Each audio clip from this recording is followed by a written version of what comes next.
Hey guys, this is LeDuck, currently working for theScore, subbing in for Dexter. And with me I have Sven, who just qualified for the World Championship. How are you feeling about that? It feels nice, but I was planning on qualifying anyway through winning the split. But having the secured points qualification is obviously nice. But yeah. Now, one question I do have to ask you, because there's a little bit controversy about Gamers too, maybe, but the work ethic about MSI. Would you say that already qualifying is going to have a positive or a negative impact for the course of playoffs? Like, for example, you guys can take it easier or play without pressure?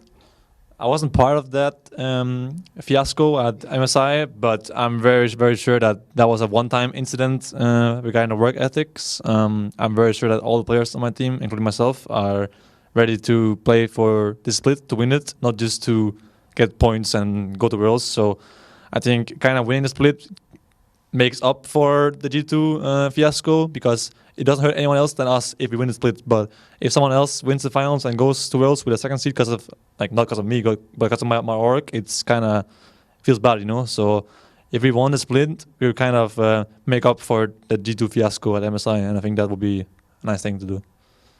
Okay, and you also have been doing sort of like your first step into the casting career, because you've been analyzing the bot lane. What was your experience? Did you like it? Did you learn something from this? Like, tell us about your overall experience for like becoming a caster. Yeah, so I was casting H2k against Fnatic FNC today with Mitty and Kerpo, and I was focusing mainly on the bot lane matchup. Although the bot lane matchup wasn't that hype or impactful in the series outcome, I think Jankos and Odamne were the clear MVPs in this one.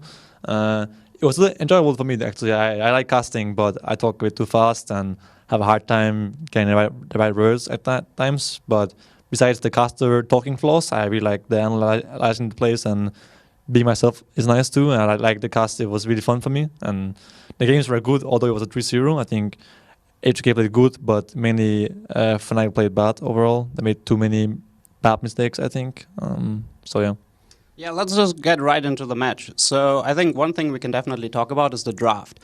Because from what I've been getting is that Fnatic was pretty criticized heavily for their draft. I think especially in Game 3 with the Shen Hecarim combo, that is definitely a comp on this patch. Exodia comp, exactly. So what's your take on this patch? Also, you've been working with Nico.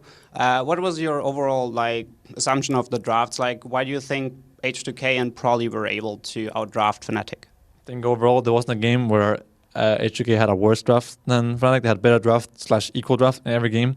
In the first game, it was really like just one thing that cost the entire game, and it was Jankos ganked top, level 5 or 4 or something, killed Kikis, and Olam's Echo just killed him over and over again, took, I think, 3 towers in one lane alone, and he was just killing the game alone, you know, and there was nothing they could do about it. And Fnatic didn't make plays with their teleports. They didn't do anything most of the time. They were not proactive, and when they were being too proactive, like overconfident, and it was a disaster of games for Fnatic. And in the third game, they kind of had 3 counter picks in lanes, as in like 3 picks later than H2k, but they lost both mid lane because of a gank level 3 that he died to, which is bad, and bot lane died 2v2, 1v1, I mean 2v2, got a kill 2v2, right? And if you have a comp where one team has Exodia, at minute 20, you can't win against this Xavier, Taric, Hecarim, Shen, Vladimir combo is unbeatable later in the game at team fights.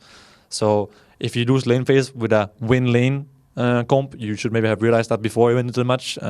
I think the draft that two teams had would work better on the other sides if Fnatic had a bad lane but a good teamfight comp. That would fit them more than having a win lane, win game, or lose, you know. So I think overall they didn't draft to their strengths, whereas H2k can draft both bad lanes and good lanes, because they're just bad laners as I saw today, which is kind of disappointing, I think, by Fnatic, that they fall for this trap where they're just losing lanes. So it was not necessarily a draft issue, but also like individual performance on the players. Yeah, definitely. So something I also want to talk with you about is the matchup against Unicorns on Sunday, and also maybe potential threats coming up. H2k is looking dominant, Unicorns of Love look dominant. Is there like a potential threat for you upcoming, or are you still very confident that you can win all the way?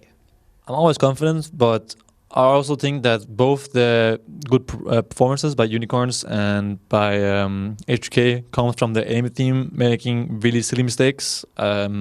like doing mistakes that they shouldn't make. You know, like Fnatic had actually ways to win the games in the second game, but they overforced too much, get punished for it. I think overall both Unicorns and H2k played good, but they punished mistakes more than they made proactive plays. And I trust myself enough to not make bad mistakes that get punished. If I lose, it's because the aim team is faker, and I don't want to say I'm really confident, but I really don't think we will lose to Unicorns. Okay, very confident words. Is there anything as a last word you want to say to your fans who've been cheering you on from the very start? What can they expect? Expect you guys stomping your way through playoffs? I mean, I want to say thanks to all those guys that cheer for me. Recently, there's been a lot of people that cheer for me no matter what I do, and I'm really happy that we kind of got over the shitstorm that happened some months ago, and I'm finally starting to, not just be shitstormed anymore and talk to my fans again. And I'm really grateful for all the people that still support me and my team. So thanks to you guys, and I hope that we can put on a good performance in playoffs. So getting the first place would be kind of a dream for me. I lost 2 finals out of 2 already, so losing sucks in finals. And also winning that final would make up for, as I said earlier, the G2 fiasco that happened at MSI that lost EU a first seed. So if we get that second seed, it would be fine for Europe as a region. Okay, so once again, congratulations for making it to the World Championship. We definitely expect very high things of you. Thank you guys for watching, and if you want to see more videos, then please go on theScore Esports or download the app.